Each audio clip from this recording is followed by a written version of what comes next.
O'zbekiston terma jamoasi dala dehqonlariga qarshi desam, qardosh xalqimiz qirg'izistonliklar mendan xafa bo'lmasinlar. Chunki hamma narsani boricha gapirgan ma'qul.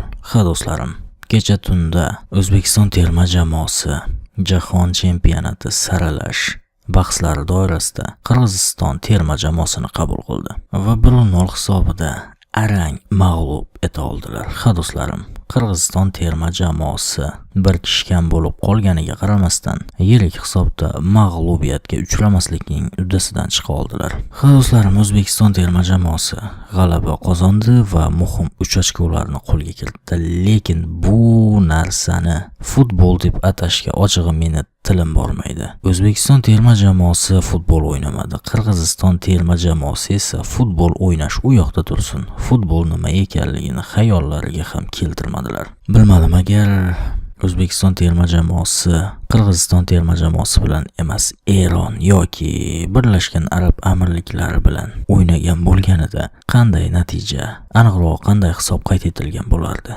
Ha, XG bo'yicha ham, to'pni egallab turish bo'yicha ham, darvoza tomon zarbalar bo'yicha ham har jabhada O'zbekiston terma jamoasi katta ustunlikka ega bo'ldi. Lekin bundan nima naf? Albatta, bunga asosiy sabab, ya'ni O'zbekiston terma jamoasi XG va boshqa jabhalarda ustun bo'lishiga asosiy sabab Qirg'iziston terma jamoasining futbol o'ynamaganligi. Balkim ular bir kishgan bo'lib qolganligi uchun shunday futbol namoyish etgandir, lekin faktligicha qoladi. 90 daqiqa davomida Qirg'iziston terma jamoasi O'zbekiston darvozasi tomon bor yo'g'i bir marotaba zarba berdi. Ushbu zarba ham darvoza tomon aniq bormadi. O'zbekiston esa 90 daqiqa davomida 26 marotaba darvoza tomon zarba berdi. 26 ta zarbadan 9 tasi esa darvoza tomon aniq bordi. Ochig'ini aytaman do'stlarim, Qirg'iziston terma jamoasi safida faqatgina darvozabon Tokayev futbol o'ynadi xolos.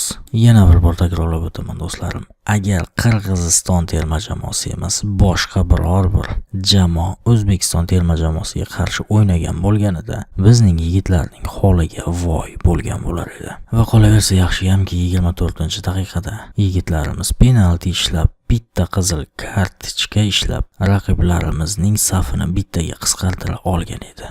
Balkim raqib jamoa, ya'ni Qirg'iziston terma jamoasi to'liq tarkibda o'yinni o'tkazgan bo'lganida o'yinning hisobi boshqacha bo'lgan bo'larmidi, yana kim bilsin. Yaxshiyamki do'stlarim, baxtimizga O'zbekiston terma jamoasining eng yaqin ta'qibchisi Birlashgan Arab Amirliklari Eron terma jamoasiga mag'lub bo'ldi va o'rtadagi ochkolarning farqi 6 taga yetdi. Ha, O'zbekiston terma jamoasiga ochiqchasiga omad kulib boqdi. Birinchidan, raqiblar Qirg'iziston terma jamoasi futbol nima ekanligini bilmaydigan yigitlar. Ikkinchidan esa Birlashgan Arab Amirliklari Eron terma jamoasiga mag'lub bo'ldi. Lekin do'stlarim, unutmaslik kerak, 25-mart kuni, ya'ni ro'parosa 5 kundan keyin bizning yigitlar Eron maydoniga safar uyushtiradi. Va menimcha mana shu bahs asosiy bahs bo'ladi. Chunki O'zbekiston terma jamoasi Eronni mag'lub etadigan bo'lsa, bir oyog'i bilan deyarli jahon chempionatida bo'ladi.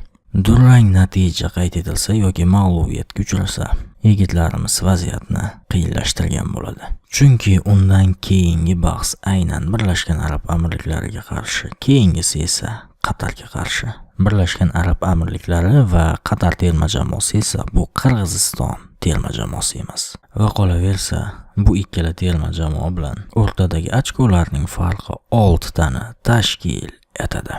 Qolgan 3 ta bahsda esa ketma-ket g'alabalarni qo'lga kiritish, bilmadim, Qirg'iziston terma jamoasiga qarshi bahsdan keyin katta shubha ostida qolmoqda. Chunki o'yinni to'g'ridan to'g'ri tomosha qilgan yoki maydondan turib tomosha qilgan futbol muxlislari ko'rib guvohiga aylandilarki, bizning yigitlarning aksariyat qismi Yevropaning top jamoalarida to'p surishiga qaramasdan yuqori futbol namoyish eta olmaydi. Tan olaylik do'stlarim, 3 ochkoni qo'lga kiritganimiz bilan bu futbol emas va bu futbol bilan uzoqqa borib bo'lmaydi. Albatta, kimdirlar o'ylashi mumkin, ya'ni mening ushbu gaplarimdan keyin shunchaki terma jamoani tanqid qilishda va noshukrlik qilishda meni ayblashlari mumkin, lekin faktligicha qoladi. Keling, barchasini boricha qabul qilaylik. Bir kishgan bo'lib qolgan va mana shunday yomon futbol namoyish etadigan Qirg'izistonga qarshi